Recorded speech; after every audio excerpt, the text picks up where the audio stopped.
But Branko Ivanovic is wary of a potential banana skin in Singapore ahead of that qualifier match tomorrow. It's time to perform as a team, as a block, to have positive results for our team.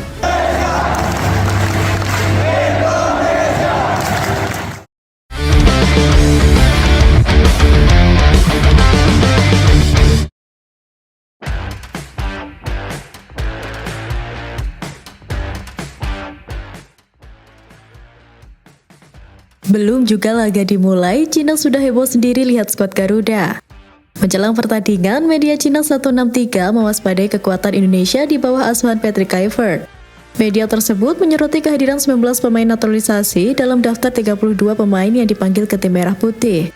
163 meyakini para pemain naturalisasi yang mayoritas berkarir di Eropa akan menjadi hambatan besar bagi Cina.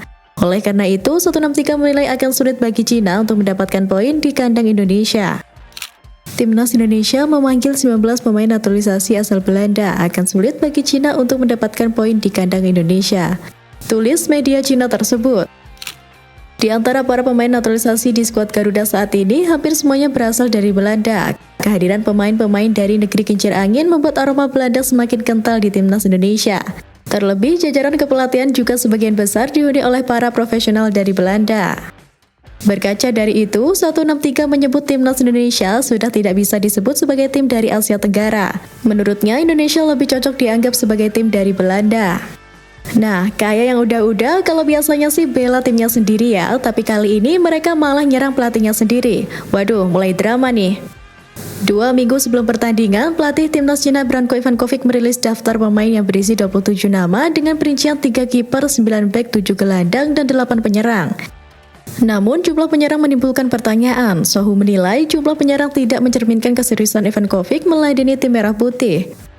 Mereka mengabaikan pertahanan dan membawa 8 pemain depan dengan 7 memenangkan pertandingan lewat cara ofensif. Posisi Cina benar-benar di ujung tanduk karena saat ini menjadi penghuni juru kunci grup C dengan 6 poin. Kekalahan dari Indonesia bakal mengubur impian ke Piala Dunia, begitu pula jika seri.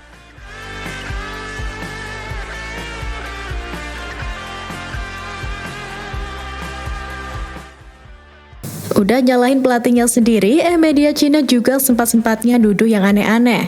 Media Cina Sohu menuduh AFC menguntungkan Timnas Indonesia perkara pemilihan wasit. Mereka menduga pihak asosiasi lebih ingin skuad Garuda lolos ke babak selanjutnya di kualifikasi Piala Dunia 2026 zona Asia.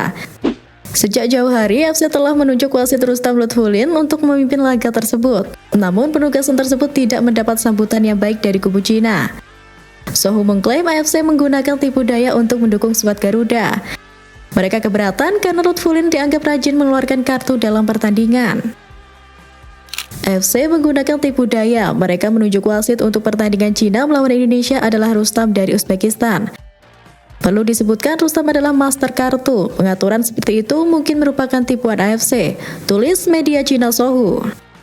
Mereka lalu menjabarkan data statistik. Dari 103 laga yang pernah Rustam Lutfulin, tercatat ada 493 kartu kuning dan 23 kartu merah. Sementara di laga internasional, ia telah mengeluarkan 8 kartu merah dan 178 kartu kuning dari 37 pertandingan. Menariknya lagi, Lutfulin pernah memimpin 2 laga Timnas Indonesia di ajang kualifikasi Piala Dunia 2026. Ia menjadi pengadil saat tim Merah Putih menjamu Timnas Filipina di putaran 2 dan Timnas Arab Saudi di putaran 3. Di 2 laga itu, Timnas Indonesia sama-sama menang dengan skor 2-0 di SUGBK. Fakta tersebut jelas membuat Sohu sewot. Mereka menduga AFC memang sengaja menginginkan anak asuh Patrick Kluivert terus melaju. Makin kesini, ketakutan mereka makin kelihatan. Stadion yang penuh, teriakan fans, suasana panas, ternyata bikin pandit Cina merinding bukan main-main. Sebelumnya, Cina berhasil mengalahkan Indonesia 1-2 pada pertemuan pertama pada tahun lalu. Namun, Rock memprediksi tim Dragon akan kesulitan melawan skuad Garuda di Jakarta. Salah satu faktornya adalah Timnas Indonesia yang akan bermain di kandang sendiri. Rock menyebut atmosfer di Stadion GBK bisa membuat mental lawan jatuh. Timnas Indonesia juga punya kandang yang menyeramkan. Atmosfer stadion penuh dengan 50 hingga 60 ribu penonton akan menyulitkan tim kami. Bagaimana bisa kami meraih kemenangan di kandang Indonesia? Ujar Rock dikutip dari 163. Dan demi bukam Cina, Patrick Kluivert bakal turunkan Dream Team Garuda. Kluivert tahu ini bukan laga biasa, lawan Cina harus keluarin semua senjata rahasia.